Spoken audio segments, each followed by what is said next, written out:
ನನಗೆ ಯಾವ ಹಂತದಲ್ಲಿ ಗೊತ್ತಾಗುತ್ತೆ ನನಗೆ ಕುಂಡಲಿನಿ ಆಕ್ಟಿವೇಟ್ ಆಗಿದೆ ಅಂತ? ವ್ಯಾಮೋಹ ಕಮ್ಮಿ ಆಗ್ತಾ ಇರೋದು, ವಿಷಯಗಳನ್ನ ನಿರಾಳವಾಗಿ ತಗೊಳ್ಳೋದು, ನಿರ್ಭಯವಾಗಿ ಇರೋದು, ನಾಳೆ ಬಗ್ಗೆ ತುಂಬಾ ಸ್ಟ್ರೆಸ್ ಇಲ್ಲದೆ ಇರೋದು, ವಿಪರೀತ ಕ್ರಿಯೇಟಿವಿಟಿ ಹೊರಗಡೆ ಬರ್ತಾ ಇರೋದು. They happen in layers.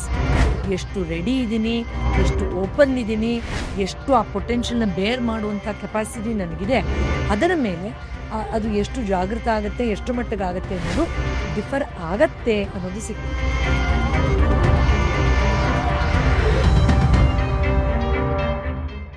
ನನಗೆ ಯಾವ ಹಂತದಲ್ಲಿ ಗೊತ್ತಾಗುತ್ತೆ ನನಗೆ ಕುಂಡಲಿನಿ ಆಕ್ಟಿವೇಟ್ ಆಗಿದೆ ಅಂತ? ಈಗ ಒಬ್ಬ ವ್ಯಕ್ತಿಗೆ ನಾನು ಈ ಶಕ್ತಿಯನ್ನು ಜಾಗೃತ ಮಾಡ್ಕೊಳ್ತಾ ಇದ್ದೀನಿ ಅಂದಾಗ ತುಂಬಾ ಜನ ಕೆಲವು ಅನುಭವಗಳನ್ನ ಹೇಳ್ತಾರೆ. ನಾನೊಂದ್ ಸ್ವಲ್ಪ ಈ ಡ್ರಮಟೈಸ್ ಮಾಡೋದನ್ನ ಅಷ್ಟು ಸಪೋರ್ಟ್ ಮಾಡಲ್ಲ. ಅಂದ್ರೆ ಕೆಲವರು ಹೇಗೋ ಕುಣಿಯೋದು, ಇದು ಮಾಡೋದು, ಅದಾಗ್ತಿದೆ ಇದಾಗ್ತಿದೆ ಅನ್ನೋದು.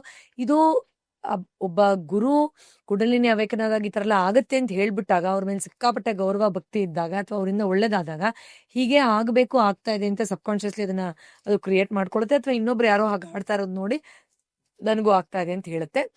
ಅಷ್ಟೊಂದೇನು ಎಕ್ಸಾಜರೇಟೆಡ್ ಎಕ್ಸ್ಪೀರಿಯನ್ಸ್ ಆಗೋದು ಬೇಕಾಗಿಲ್ಲ.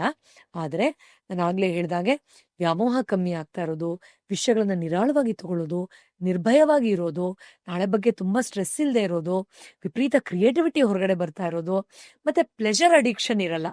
ಅಂದ್ರೆ ವಾಂಟಿಂಗ್, ಫಾರ್ ಎಕ್ಸಾಂಪಲ್ ಇವಾಗಂತೂ ಹೇಗೋಗಿದೆ, ಆ ಮೋಜಿಗೋಸ್ಕರ ಮೊಬೈಲು ನೋಡೋ ಥರದ್ದು.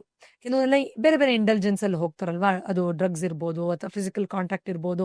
ಆ ಅರ್ಜ್ ಏನಿದೆ ತಾನಾಗೆ ಅದು ಫೇಡ್ ಆಗ್ತಾ ಹೋಗುತ್ತೆ. Because you are already contended. ಒಳಗಡೆ ಆ ಶಕ್ತಿಯ ಮೂಲಕ ಜಾಗೃತಿ ಆದಾಗ ಈ ಒಂದು ಸ್ಟಿಮ್ಯುಲೇಷನ್ ಏನಿದೆ, ಆ ಸ್ಟಿಮ್ಯುಲೇಷನ್ ಆಗ್ಬೇಕು ಅನ್ನುವಂತ ತುಡಿತ ಏನಿದೆ ಅದು ನಿಯಂತ್ರಣಕ್ಕೆ ಬರುತ್ತೆ.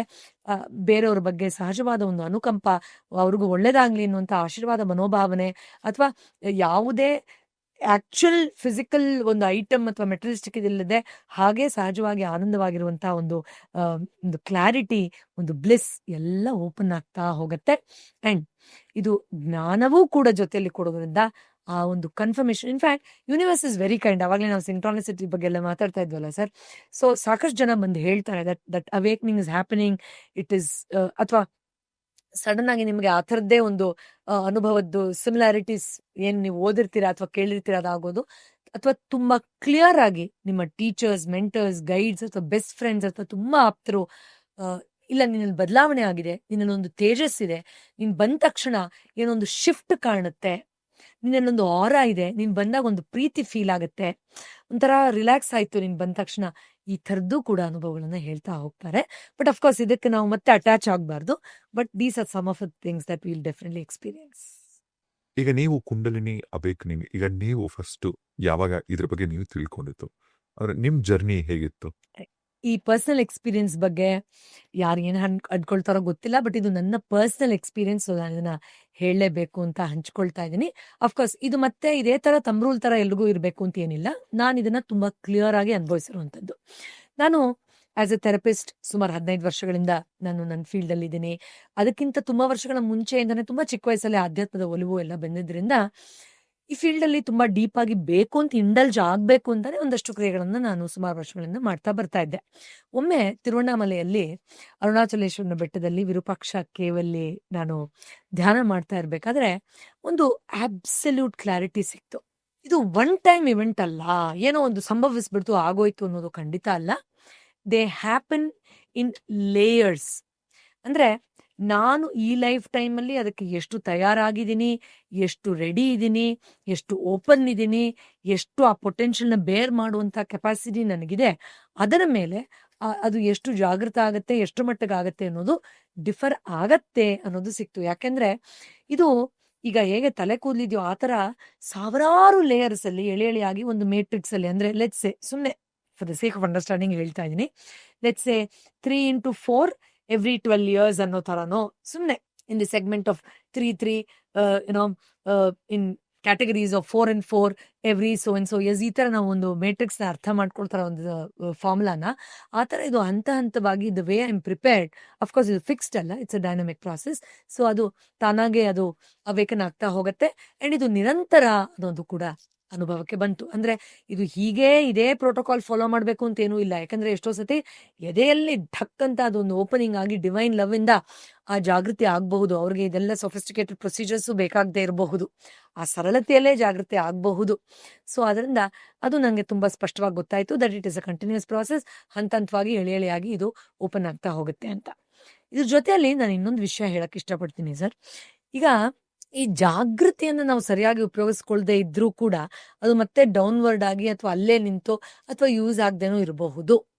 ಫಾರ್ ಎಕ್ಸಾಂಪಲ್, ಈಗ ಒಬ್ಬ ವ್ಯಕ್ತಿ, ಈಗ ನೀವೇ ಕಲ್ಪನೆ ಮಾಡ್ಕೊಳ್ಳಿ, ಸಿಕ್ಕಾಪಟ್ಟೆ ಕೋಪ ಬಂತು. ಕೋಪ ಬಂದ ತಕ್ಷಣ ಎದುರುಗಡೆ ಯಾರು ನಿಂತಿದ್ದಾರೆ ಅಂತಾನು ನೋಡ್ದೆ, ತುಂಬಾ ದೊಡ್ಡ ವ್ಯಕ್ತಿ ಸಖತ್ತಾಗಿ ಬೈದ್ ಬಿಟ್ರಿ ಕೆಟ್ಟದಾಗೆಲ್ಲ ಅಂತ ಇಟ್ಕೊಳ್ಳಿ. ಖಂಡಿತ ಆ ಟೈಮಲ್ಲಿ ಒಂದು ರಿಲೀಸ್ ಅನ್ಸುತ್ತೆ. ಉಫಬ್ಬ, ಕೋಪ ಎಲ್ಲ ಹಾಕ್ಬಿಟ್ಟೆ, ಒಂಚೂರು ಇವಾಗ ಫ್ರೀ ಅನ್ನಿಸ್ತಾ ಇದೆ ಅಂತ ಖಂಡಿತ ರಿಲೀಸ್ ಅನ್ಸುತ್ತೆ. ಬಟ್ ಆ ರಿಲೀಸ್ ಆಗಿ ಅರ್ಧ ಗಂಟೆನೋ 1 ಅವರ್ ಆದ್ಮೇಲೆ, ಅವತ್ ರಾತ್ರಿನೋ ನಾಳೆ ಬೆಳಿಗ್ಗೆನೋ ಏನಾಗುತ್ತೆ, ಸಿಕ್ಕಾಪಟ್ಟೆ ಬೇಜಾರು ಆ ವ್ಯಾಕ್ಯೂಮ್ ಅಲ್ಲಿ, ಆ ಖಾಲಿ ಜಾಗದಲ್ಲಿ ಬಂದು ಕೂತ್ಕೊಳ್ಳುತ್ತೆ. ಅಯ್ಯೋ ನಾನು ಹಂಗನ್ಬಿಟ್ಟೆ, ಹಂಗನ್ಬಾರ್ದಾಗಿತ್ತು, ದುಃಖ ದುಃಖ ದುಃಖ ದುಃಖ. ಹೌದಲ್ವಾ? ಸೊ ಯಾವಾಗ ಒಬ್ಬ ವ್ಯಕ್ತಿ ಇದಕ್ಕೆ ಸರಿಯಾಗಿ ರೆಡಿ ಇಲ್ಲದೆ ಆ ರಿಲೀಸಿನ ಸೇಕ್ ಆಫ್ ಇಟ್ ಅದನ್ನು ಮಾಡ್ತಾ ಹೋಗ್ತಾರೋ, whether physical or even otherwise, ಆ ರಿಲೀಸ್ ಜಾಗದಲ್ಲಿ ಮತ್ತೆ ಇನ್ನೊಂದಷ್ಟು ಬೇಜಾರು. ಅದಕ್ಕೆ ತುಂಬಾ ಜನಕ್ಕೆ ಈ ಅರ್ಜ್ ಏನಿದೆ, ಫಿಸಿಕಲ್ ಅರ್ಜು, ಆ ಒಂದು ಬೇಕು ಅನ್ನೋರು, ಇನ್ನೊಬ್ರು ಆ ಸೆಕ್ಷುವಲ್ ಅರ್ಜು, ಇನ್ನೊಬ್ರನ್ನ ಫಿಸಿಕಲಿ ಅಟ್ರಾಕ್ಟ್ ಮಾಡೋದು, ಅವ್ರು ನೋಡಿ ನೀವು ಅದ್ರಲ್ಲಿ ಲಿಮಿಟೇ ಇಲ್ಲ. ಇನ್ನೊಂದು ಮತ್ತೊಂದು ಮತ್ತೆ ಇಮಿಡಿಯೇಟ್ ಆಗಿ ಬೇಜಾರು ಕೂತ್ಕೊಳ್ಳುತ್ತೆ. ಆ ಬೇಜಾರಲ್ಲಿ ಡಿಪ್ರೆಷನ್ ಕೂತ್ಕೊಳ್ಳುತ್ತೆ. ಮತ್ತೆ ತುಂಬ್ಕೊಳಕ್ ಮತ್ತೆ ಅದಕ್ಕೇನೋ ಇನ್ನೊಂದೇನೋ ಅಸಹ್ಯವಾದದ್ದೇನೋ ಮಾಡ್ಕೊಳ್ತಾರೆ, ಮತ್ತಿನ್ನೊಂದೇನೋ ಮಾಡ್ಕೊಳ್ತಾರೆ. ಸೊ ಅದೊಂಥರ ಎಂಟ್ಯಾಂಗಲ್ಮೆಂಟ್. ಅದು ಮತ್ ಸಿಕ್ಕಾಕೊಳ್ತಾ ಇರ್ತಾರೆ. ಮತ್ತೆ ಆ ವ್ಯಾಕ್ಯೂಮ್ ಅಲ್ಲಿ, ಆ ಖಾಲಿತನದಲ್ಲಿ ಸರಿಯಾದ ಆಧ್ಯಾತ್ಮಿಕ ಅರಿವನ್ನ, ಆನಂದವನ್ನ, ಜ್ಞಾನವನ್ನ ತುಂಬಿಕೊಳ್ದೇ ಇದ್ರೆ ಮತ್ತೆ ಬಂದು ಸೇರ್ಕೊಳ್ಳೋದೆ ಬೇಜಾರು, ಕೋಪ, ಡಿಪ್ರೆಷನ್. ಆದ್ರಿಂದ ಇವೆರಡು ರಿಯಲೈಸೇಷನ್ಸ್ ನಮಗ್ ಬಂದಾಗ ಆ ಒಂದು, ನಾವಾಗ್ಲೇ ಹೇಳ್ತಾ ಇದ್ವಿ, ಎಷ್ಟೋ ಆಕ್ಟ್ಗಳ ಮೂಲಕ ಅದು ನಮಗೆ ಪ್ರಚೋದನೆ ಆಗುತ್ತೆ, ಸ್ಟಿಮ್ಯುಲೇಷನ್ ಆಗುತ್ತೆ.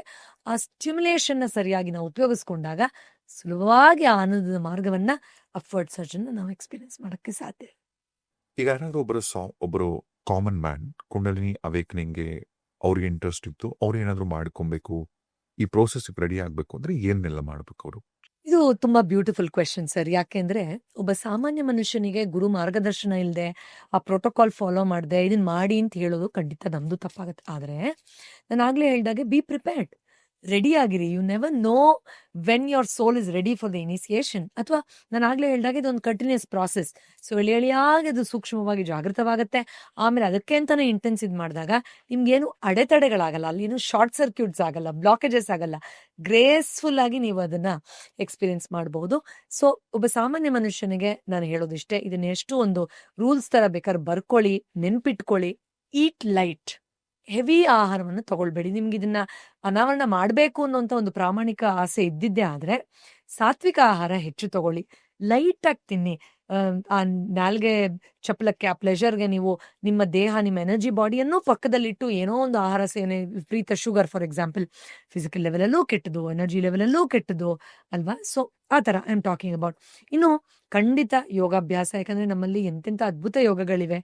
ಕುಂಡಲಿನಿ ಅವೇಕನ ಒಂದೊಂದು ಹಂತದಲ್ಲಿ ನಿರ್ದಿಷ್ಟವಾದ ಯೋಗಾಸನಗಳಿದ್ರೂ ಕೂಡ ನಾವು ಅದನ್ನು ತಿಳಿಸ್ಕೊಡ್ತೀವಿ ಟ್ರೈನಿಂಗ್ ಅಲ್ಲಿ. ಒಂದು ಸಾಮಾನ್ಯರಿಗೂ ಗೊತ್ತಿರುವಂತ ಒಂದು ಸೂರ್ಯ ನಮಸ್ಕಾರ, ಅದರಲ್ಲಿ ಎಷ್ಟು ಅದ್ಭುತವಾದ ಕ್ರಿಯೆ ಇದೆ, ಎಲ್ಲಾ ಚಕ್ರಗಳ ಮೇಲೂ ವರ್ಕ್ ಆಗುತ್ತೆ. ಆ ತರ ಯೋಗವನ್ನ ಕನ್ಸಿಸ್ಟೆಂಟ್ ಆಗಿ ಮಾಡೋದಾಗಿರ್ಬೋದು, ಆ ಬ್ರೀದ್ ಇನ್ ಬ್ರೀದ್ ಔಟ್ ನ ಸೂಕ್ಷ್ಮವಾಗಿ ಗಮನಿಸಿ ಯೋಗ ಮಾಡುವಂತದ್ದಾಗಿರ್ಬೋದು. ಯೋಗದ ಪ್ರತಿ ಪೋಸ್ಚರ್ ಆದ್ಮೇಲೆ ನನ್ನಲ್ಲಿ ಏನು ಬದಲಾವಣೆಗಳು ಆಗ್ತಾ ಇದೆ ಅನ್ನೋ ಸೂಕ್ಷ್ಮವಾದ ಓಪನಿಂಗ್ ಇರೋದು. ಸುಮ್ಮನೆ ಏನೋ ಒಂದು ಮಾಡ್ಬಿಟ್ಟೆ, ಎಕ್ಸರ್ಸೈಸ್ ಮಾಡ್ಬಿಟ್ಟೆ, ಸಣ್ಣ ಆಗ್ಬಿಟ್ಟೆ, ಇದಾಗ್ಬಿಟ್ಟೆ ಅಲ್ಲ. ಆ ಎನರ್ಜಿ ಶಿಫ್ಟ್ಸ್ ಕೂಡ ಯಾವ ತರ ಆಗುತ್ತೆ ಅನ್ನೋದು ನೀವು ಮಾಡೋ ನಾರ್ಮಲ್ ಯೋಗ ಏನಿದೆ ಅದರಲ್ಲೇ ಅದನ್ನ ಸೂಕ್ಷ್ಮವಾಗಿ ನೋಡುವಂಥದ್ದು. ಇನ್ನು ಖಂಡಿತ ಗುಡ್ ಥಾಟ್ಸ್, ಫೋರ್ಸ್ಫುಲಿ ಥಾಟ್ಸ್ ಅನ್ನ ನಿಲ್ಸಿ ಅಂತ ನಾನು ಹೇಳ್ತಾ ಇಲ್ಲ, ನೆಗೆಟಿವ್ ಥಾಟ್ಸ್ ಅನ್ನ. ಗುಡ್ ಥಾಟ್ಸ್ ಇಟ್ಕೊಳ್ಳಿ. ಅಲ್ಲಿ ಯಾರೋ ಒಬ್ಬ ಕಾರ್ ತಗೊಂಡ ತಕ್ಷಣ ಹಾಳದೊಂದು ತಗೊಂಡ್ಬಿಟ್ಟಿದ್ದಾನೆ ಅನ್ನೋದು, ಅಥವಾ ಇನ್ನೊಬ್ರು ಯಾರೋ ಮದ್ವೆ ಕರ್ತಿಲ್ಲ ಅಂದ ತಕ್ಷಣ ಮದ್ವೆ ಕರ್ದಿಲ್ಲ ನೋಡೋ ಅವ್ನಿಗೆ ಕೆಟ್ಟದಾಗತ್ತೆ ಅನ್ನೋದು, ಅಥವಾ ಇನ್ನೊಬ್ರು ಯಾರೋ ರಿಚ್ ಆಗಿ ಬದುಕ್ತಾ ಇದ್ದಾರೆ ಅಂದ ತಕ್ಷಣ ಅವ್ರಿಗೆ ಗೊತ್ತಿಲ್ವಾ ಅಂತ ಕನ್ಕ್ಲೂಡ್ ಮಾಡೋದು, ಅಥವಾ ಅವ್ರಿಗೆ ಸಿಗಬಾರ್ದು ನನಗೆ ಸಿಗ್ಲಿ, ಅವ್ರಿಗೆ ಯಾಕೆ ಸಿಗ್ಬೇಕು, ಅವ್ರು ಚೆನ್ನಾಗಿದ್ದಾರೆ, ನಂಗೆ ಅವ್ರಿಗೆ ಸಿಗಬಾರ್ದು ಅನ್ನೋ ತರ ಆಸ್ತಿ ಭಾಗದಲ್ಲೂ ಕೆಟ್ಟದ ಆಲೋಚನೆಗಳನ್ನ ಇಟ್ಕೊಳ್ಳುವಂಥದ್ದು, ಧರ್ಮನ ಬಿಟ್ಟು ಆಕ್ಟ್ ಮಾಡುವಂಥದ್ದು, ಇದೆಲ್ಲ ಬಿಟ್ಬಿಡಿ. ಇದೆಲ್ಲ ಇಟ್ಕೊಂಡು ನೀವು ನಾನೇನೋ ಜಾಗೃತ ಮಾಡ್ಕೊಂಡ್ಬಿಡ್ತೀನಿ, ನಂಗೇನೋ ಒಂದಷ್ಟು ಗೊತ್ತು ಪ್ರೊಸೀಜರು, ಅದಕ್ಕೆ ಜಾಗೃತ ಆಗೋಗಿದೆ, ಈ ಥರ ಮೌಢ್ಯದಲ್ಲಿ ಇರಬೇಡಿ. ಹಾಗೆಲ್ಲ ವರ್ಕ್ ಆಗಲ್ಲ. ನೀವು ಪ್ರಾಮಾಣಿಕವಾಗಿಲ್ಲ ಅಂದರೆ ನೀವು ಎನರ್ಜಿ ಯಾವತ್ತೂ ಸುಳ್ಳು ಹೇಳಲ್ಲ. ಯುವರ್ ಎನರ್ಜಿ ಕ್ಯಾನ್ ನೆವರ್ ಲೈ. ಸೊ ಪ್ಲೀಸ್ ಬೇರ್ ಗುಡ್ ಥಾಟ್ಸ್. ತುಂಬ ಇಂಪಾರ್ಟೆಂಟ್ ಅದು. ಆಮೇಲೆ ಕಾಮಾಗಿರಿಯಪ್ಪ, ಆದಷ್ಟು ಕಾಮಾಗಿರಿ. ಅಂದರೆ ನಾನು ಯಾವಾಗಲೂ ಹೇಳೋದು, ಹ್ಯೂಮನ್ ಬಾಡಿಲಿ ಇದ್ಮೇಲೆ ಕೋಪ, ಬೇಜಾರು, ಅಸಮಾಧಾನ, ಅಳು ಅದೆಲ್ಲ ಬರುತ್ತೆ. But bounce back to being calm as fast as possible. Don't be attach. ಅವ್ರು ಹಂಗಂದ್ರು ಅಂತ 15 ದಿನ ಅದನ್ನೇ ಹಾಕೊಂಡಿರ್ಬೋದು. ಆ ಫ್ರಸ್ಟ್ರೇಷನ್ ಇನ್ನೊಂದು 100 ಜನಕ್ಕೆ ಹಾಕೋದು. ಆ ಲೂಪನ್ನ ನೀವು ಬ್ರೇಕ್ ಮಾಡಿ. ಆದಷ್ಟು ಒಳಗಡೆಯಿಂದ ಆ ಒಂದು ಆಳವಾದ ಶಾಂತಿಯನ್ನ ಯಾವ ರೀತಿ ಅನುಭವಿಸ್ತಾ ಇದ್ದೀರಾ, ಒಂದು ದಿನದಲ್ಲಿ ಎಷ್ಟು ಅದು ಇಂಪ್ರೂವ್ ಆಗ್ತಾ ಇದೆ ಅದನ್ನ ನೋಡಿ. ಅಂಡ್ ಅದು ಇವ್ರಿದ್ದಾರೆ ಅದಕ್ಕೆ ನಂಗೆ ಕಾಮ್ನೆಸ್ ಸಿಗಲ್ಲ, ಇವ್ರು ಗಲಾಟೆ ಮಾಡ್ತಿದ್ದಾರೆ ಅದಕ್ಕೆ ಕಾಮ್ನೆಸ್ ಸಿಗಲ್ಲ, ಇವ್ರಿಗೆ ಅಂದ್ಬಿಟ್ರು ಅದಕ್ಕೆ ಕಾಮ್ನೆಸ್ ಸಿಗಲ್ಲ ಅನ್ನೋದಕ್ಕೆ ಅಟ್ಯಾಚ್ ಆಗಿರಬಾರ್ದು. Beyond all this there should be a beautiful deep sense of peace. ಖಂಡಿತ ಸಾಧ್ಯ ಇದೆ ನಮ್ಮೆಲ್ಲರಿಗೂ. ಮಕ್ಕಳು ನೋಡಿ ಎಷ್ಟು ಸಹಜವಾಗಿ ಅದನ್ನು ಅನುಭವಿಸ್ತಾರೆ. ಅವ್ರೇನು ಹೇಳ್ತಾರಾ, ಅಮ್ಮ ನೀನು ಕಾಸ್ಟ್ಲಿ ಮ್ಯಾಟ್ರೆಸ್ ಹಾಕಿಲ್ಲ ಅದಕ್ಕೆ ನಾನು ಕಾಮಾಗಿ ಮಲಗಿಲ್ಲ ಅಂತ? ಇಲ್ಲ ಅಲ್ವಾ? ಎಸ್, ಅದನ್ನ ನೋಡಿ ಆದರೂ ರೆಫರೆನ್ಸ್ ನಾವು ಒಂದಿನ ಆಗಿದ್ವಿ, ಮರಿಬೇಡಿ. So it is possible for us. So ಅದನ್ನು ಮಾಡಿ. ಆ್ಯಂಡ್ ಎಸ್, ಇದನ್ನಂತೂ ನಾನು ಹೇಳಲೇಬೇಕು, ಎಥಿಕಲ್ ಆಗಿರಿ, ಪ್ರಾಮಾಣಿಕವಾಗಿರಿ. ಆದಷ್ಟು ನಾಟಕೀಯತೆಯ ಎರಡೆರಡು ಮುಖವಾಡಗಳು ಅದೆಲ್ಲ ಬಿಡಿಯಪ್ಪ. ಆದಷ್ಟು ಆ ಟ್ರಾನ್ಸ್ಪರೆನ್ಸಿಯನ್ನು ಆದಷ್ಟು ಡೆವಲಪ್ ಮಾಡ್ಕೊಳ್ಳಿ. ತೋರಿಕೆಗೆ ಅಥವಾ ನನ್ನ ಅಜ್ಜನ ಹೀಗೆ ನೋಡ್ತಾರೆ ಅದಕ್ಕೋಸ್ಕರ ನಾನು ಹೀಗಿದ್ದೀನಿ, ಅಲ್ಲೆಲ್ಲೋ ಏನೋ ಮಾತಾಡೋದು, ಇನ್ನೊಂದೇನೋ ಪ್ರಾಕ್ಟೀಸ್ ಮಾಡೋದು ಆಗಬಾರ್ದು.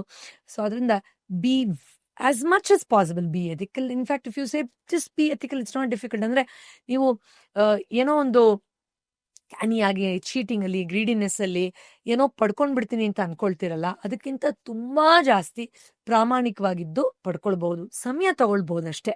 ಭಯಪಡಬೇಡಿ. ನೀವು ಕೆಟ್ಟ ದಾರಿ ಹಿಡಿಲಿಲ್ಲ ಅಂದರೆ ನೀವೇನು ಉದ್ಧಾರ ಆಗಲ್ಲ ಅನ್ನೋ ಥರದ್ದು ಏನೂ ಇಲ್ಲ. ಅದರಿಂದ ಆರಾಮಾಗಿರಿ. ನಾನು ಸ್ಟಾರ್ಟಿಂಗಲ್ಲಿ ಎಷ್ಟೋ ಸಂತರ ಎಕ್ಸಾಂಪಲ್ಸ್ ಕೊಟ್ಟೆ. ಅವರೆಲ್ಲ ಎಷ್ಟು ಪ್ರಾಮಾಣಿಕವಾಗಿ 100% ಟ್ರಾನ್ಸ್ಪರೆನ್ಸಿಲಿ ಬದುಕಿ ಇವತ್ತಿಗೂ ಎಷ್ಟೇ ಕೋಟಿ ಸಂಪಾದನೆ ಮಾಡಿರೋ ರಾಜನ ಹೆಸರು ಹೇಳದೆ ಸಂತರ ಹೆಸರನ್ನ ನಾವು ಹೇಳ್ತೀವಿ ಅಂದರೆ, ಹಾಗಾದ್ರೆ ಇವರೇ ಅವರೆಲ್ಲ ದೊಡ್ಡ ದೊಡ್ಡ ರಾಜರು ಕೋಟೆ ಕಟ್ಟು ಎಲ್ಲ ಹೋಗಿ ಅವ್ರ ಹೆಸರು 1, 2, 3 ಅಂತ ಹೆಸರೇ ಗೊತ್ತಿಲ್ಲದೆ ಇರೋರ್ಗಿಂತ ರಿಚ್ ಆಗಿದ್ದಾರೆ ಅಂತ ಅಲ್ವಾ ಅರ್ಥ? ಸೊ ಅದನ್ನ ಅರ್ಥ ಮಾಡ್ಕೊಳ್ಬೇಕು ನಾವು. ಓಕೆ. ಆ್ಯಂಡ್ ಖಂಡಿತ ನಾನು ಪ್ರತಿ ವಿಡಿಯೋಲ್ಲೂ ಹೇಳ್ತೀನಿ, ಮೆಡಿಟೇಷನ್ ಮಾಡಿ. ಎಷ್ಟಾಗುತ್ತೋ ಅಷ್ಟು, 2 ನಿಮಿಷ, 1 ನಿಮಿಷ, ಆಗ್ತಾ ಇಲ್ವಾ ಅಂದರೂ ಕೂತ್ಕೊಳ್ಳಿ, ಓಡಾಡಿಕೊಂಡು ಸ್ವಲ್ಪ ಜಾಗೃತವಾಗಿ ಏನೋ ಒಂದು ಕ್ರಿಯೆ. ಆ್ಯಂಡ್ ಮೆಡಿಟೇಷನ್ ನೀವು ಒಂದು ಕತ್ಲೆ ಕೋಣಲ್ಲೇ ಕೂತ್ಕೊಂಡು ಮಾಡಬೇಕು ಅಂತ ಏನೂ ಇಲ್ಲ. ನೀವು ಜಾಗೃತವಾಗಿ ಆನಂದದಿಂದ ಅಡುಗೆ ಮಾಡೋದು, ಪ್ಲ್ಯಾಂಟ್ಸ್ ಜೊತೆ ಟೈಮ್ ಸ್ಪೆಂಡ್ ಮಾಡೋದು, ಒಂದು ಒಳ್ಳೆ ಪುಸ್ತಕವನ್ನು ಓದೋದು, ಅದರ ರೀತಿಯಲ್ಲೂ ಮಾಡಬಹುದು. ಬಟ್ ಅಲ್ಲಿಂದ ಹಾಗೆ ಮುಂದಕ್ಕೆ ಹೋಗಿ ಒಂದು ಧಾರಣ ಅಂತ ಹೇಳ್ತೀವಲ್ಲ, ಸೊ ಆ ಒಂದು ಸ್ಟೆಬಿಲಿಟಿಲಿ, ಸ್ಟಿಲ್ನೆಸ್ಸಲ್ಲಿ ಮೆಡಿಟೇಟ್ ಮಾಡುವಂಥ ಕ್ರಿಯೆಗಳನ್ನು ಪ್ರಾಕ್ಟೀಸ್ ಮಾಡೋಕ್ಕೆ ಖಂಡಿತ ಟ್ರೈ ಮಾಡಿ. ಆ್ಯಂಡ್ ಚಿಕ್ಕ ಪುಟ್ಟ ಅಭ್ಯಾಸಗಳು ಅಂದರೆ ಕಂಟಿನ್ಯೂಸ್ ಆಗಿ ತಿಂತಾನೇ ಇರೋದು, ಅದನ್ನೊಂದು ಸ್ವಲ್ಪ ಕಂಟ್ರೋಲ್ ಮಾಡ್ಕೊಳ್ಳಿ. ಒಂದು 12 ಅವರ್ ಗ್ಯಾಪ್ ಇರಲಿ ರಾತ್ರಿ ಮತ್ತು ಬೆಳಗ್ಗೆ ತಿನ್ನೋಕೆ. ಅರ್ಲಿ ಡಿನ್ನರ್ ತಿನ್ನಿ, ಬೇಗ ಮಲ್ಕೊಳ್ಳಿ. ಖಂಡಿತ ಬ್ರಾಹ್ಮಿ ಮುಹೂರ್ತದಲ್ಲಿ ಎದ್ದೇಳಿ, ಒಂದಷ್ಟು ಏನೂ ಬರಲಿಲ್ಲ ಅಂದರೆ ಅಟ್ಲೀಸ್ಟ್ ಒಂದು ಜರ್ನಲಿಂಗೋ, ಒಂದು ಇದೋ ಪ್ರಾಣಾಯಾಮನೋ ಮಾಡಿ. ಸೊ ಇದೆಲ್ಲ ಏನಾಗುತ್ತೆ, ಒಂದು ಮೊಮೆಂಟಮ್ ಕ್ರಿಯೇಟ್ ಮಾಡುತ್ತೆ. And that will help you to stop stimulations from the wrong ಇದು. ಮತ್ತು ಯಾವುದೆಲ್ಲ ರಿಪ್ರೆಸ್ಡ್ ಮಾಡಿ ಇಟ್ಕೊಂಡಿದ್ದೀರೋ ಅದು ಓಪನ್ ಮಾಡೋಕ್ಕೆ ಈಗ ಸೇಫ್ ಅಪ್ಪ ಅನ್ನೋ ಆ ಫ್ರೀಡಮ್, ಆ ರಿಲ್ಯಾಕ್ಸೇಷನ್ ದೇಹಕ್ಕೆ ಇಂಟ್ಯೂಟಿವ್ಲಿ ಗೊತ್ತಾಗೋಗುತ್ತೆ. And it starts opening. And in fact ಇದು ತುಂಬ ಇಂಪಾರ್ಟೆಂಟ್. ಯಾಕೆಂದರೆ ನಾವು how to prepare yourself for kundalini awakening ಅಂತ ಸಾಕಷ್ಟು ಕಾರ್ಯಾಗಾರಗಳನ್ನು ಸುಮಾರು ವರ್ಷಗಳಿಂದ ಮಾಡ್ತಾ ಬರ್ತಾ ಇದೀವಿ. ಯಾಕಂದರೆ ಕುಂಡಲಿನಿ ಅಂದರೆ ಏನೋ ಹಾಗೆ ಹೀಗೆ ಓ ಅಂತ ಹೆದರಿಸಿ ಪದರಿಸಿ ಮಾಡೋದನ್ನು ಒಂದು ಬಿಡಿಸ್ಬೇಕು ಅನ್ನೋದು ಒಂದಾದರೆ, ಇನ್ನೊಂದು ನೀವೇನೋ ಕೋರ್ಸ್ ಸೇರ್ಕೊಂಡ ತಕ್ಷಣ ಯಾರೋ ನಿಮ್ಮ ಕುಂಡಲಿನಿಯನ್ನು ಅವೇಕನ್ ಮಾಡ್ತಾರೆ ಅನ್ನೋ ಮೂಢನಂಬಿಕೆ ಬಿಡಬೇಕು ಅನ್ನೋದು ಇನ್ನೊಂದು ನಮ್ಮ ಉದ್ದೇಶ. ಅದರಿಂದ how to prepare yourself for the energy upliftment ಅನ್ನೋದನ್ನ ನಾವು ಕೋರ್ಸಸ್ ಮಾಡ್ತಾನೆ ಬರ್ತೀವಿ. ಅದರಲ್ಲಿ ಸುಮಾರು ಜನ ಬಂದಿದ್ದುಂಟು. ಅಂದರೆ ನಾನೇನೋ ಮಾಡಕ್ಕೆ ಹೋದೆ, ಸಡನ್ನಾಗಿ ನಂಗೆ ಕಣ್ಣೆಲ್ಲ ಹೆಂಗೆಂಗೋ ಆಯಿತು ಅನ್ನೋದು, ಅಥವಾ ಸಡನ್ನಾಗಿ ಬೆನ್ನು ಹಿಡ್ಕೊಂಡ್ಬಿಡ್ತು ನನಗೆ ಅಂತನೋ, ಅಥವಾ ನನಗೆ ಕುತ್ಕೊಳ್ಳೋಕ್ಕೆ ಆಗ್ತಾ ಇರಲಿಲ್ಲ ಆಫೀಸಲ್ಲಿ, ವಿಚಿತ್ರವಾಗೆಲ್ಲ ಫೀಲ್ ಆಗ್ತಾ ಇತ್ತು ಅಂತನೋ, ಸಡನ್ ಅಪ್ಸರ್ಜ್ ಆಫ್ ಫಿಯರ್ ಬಂತು ಅಂತನೋ, ಅಥವಾ ಮೈಯಲ್ಲೆಲ್ಲ ಏನೋ ಮುಲಮುಲ ಅಂತಿದೆ, ಏನೋ ಓಡಾಡ್ದಂಗೆ ಆಗ್ತಾ ಇದೆ ಅಂತನೋ, ಈ ಥರದ್ದೆಲ್ಲ ಸಿಂಪ್ಟಮ್ಸ್ ತೊಗೊಂಡು ಬಂದಿರೋರು ತುಂಬ ಜನ ಇದ್ದಾರೆ. ಆಗ ಅವ್ರು ಏನು ಬಿಟ್ಕೊಡ್ದೆ, ಯಾವುದ್ರ ಮೇಲೆ ವರ್ಕ್ ಮಾಡದೆ, ಯಾವ ಸರಳತೆಯನ್ನು ಅಡಾಪ್ಟ್ ಮಾಡ್ಕೊಳ್ದೆ, ಯಾವ ಪ್ರೋಟೋಕಾಲ್ ಫಾಲೋ ಮಾಡದೆ ದಿಢೀರಂತ ಅದನ್ನು ಮಾಡೋಕ್ಕೆ ಹೊಟ್ಟೋದ್ರು. ಅದನ್ನು ಸರಿ ಮಾಡಿದ್ಮೇಲೆ ಆ ಬದಲಾವಣೆಯನ್ನು ನೋಡಿ ಅದನ್ನ ಹೀಲು ಮಾಡಿಕೊಂಡು ಅದ್ಭುತವಾಗಿ ಆನಂದವಾಗಿ ಅವರ ಆಧ್ಯಾತ್ಮಿಕ ಜೀವನವನ್ನು ನಡೆಸ್ತಾ ಇರೋರು ಎಷ್ಟೋ ಜನ ಇದ್ದಾರೆ. ಆ ಫೀಡ್ಬ್ಯಾಕೇ ನಮಗೆ ಆಶೀರ್ವಾದ actually. So in real sense ಅಂದರೆ ನಾನು ಆಗಲೇ ಹೇಳ್ದಾಗೆ ಹಂತ ಹಂತವಾಗಿ ಅದು ಅವೇಕನ್ ಆಗ್ತಾ ಹೇಗೆ ಅವ್ರ ರಿಲೇಷನ್ಶಿಪ್ಸ್ ಬೆಟರ್ ಆಗ್ತಾ ಹೋಗುತ್ತೆ. ಫಸ್ಟ್ ಅವ್ರ ಜೊತೆ ಅವ್ರ ಕ್ಲಾರಿಟಿ ಸಿಗುತ್ತೆ, ಆಮೇಲೆ ಅಕ್ಕಪಕ್ಕದವ್ರಿಗೆ ಅವರಿಂದ ಇನ್ಸೈಟ್ ಸಿಗುತ್ತೆ, ಆಮೇಲೆ ಅವ್ರೊಂದು ದೊಡ್ಡದೇನೋ ಪ್ರಾಜೆಕ್ಟ್ ಮಾಡೋಕ್ಕೆ ಶುರು ಮಾಡ್ತಾರೆ. So these shifts we have literally seen. ಅಂದರೆ ಮೇಡಮ್ ನಾನು ಸೂಸೈಡ್ ಮಾಡ್ಕೊಳ್ತೀನಿ ಅಂತ ಇನ್ಫ್ಯಾಕ್ಟ್ ಮಂಡ್ಯದಿಂದ ಒಬ್ಬರು ಲೇಡಿ ಬಂದವರು ಇವತ್ತು ಒಂದು NGO ನಡೆಸ್ತಾ ಇದ್ದಾರೆ ಅಲ್ಲಿ. ಸೊ ಆ ಲೆವೆಲ್ಗೆ ಒಂದು ದೊಡ್ಡ ಬದಲಾವಣೆಯನ್ನು ಖಂಡಿತ ನೋಡಿದ್ದೀವಿ.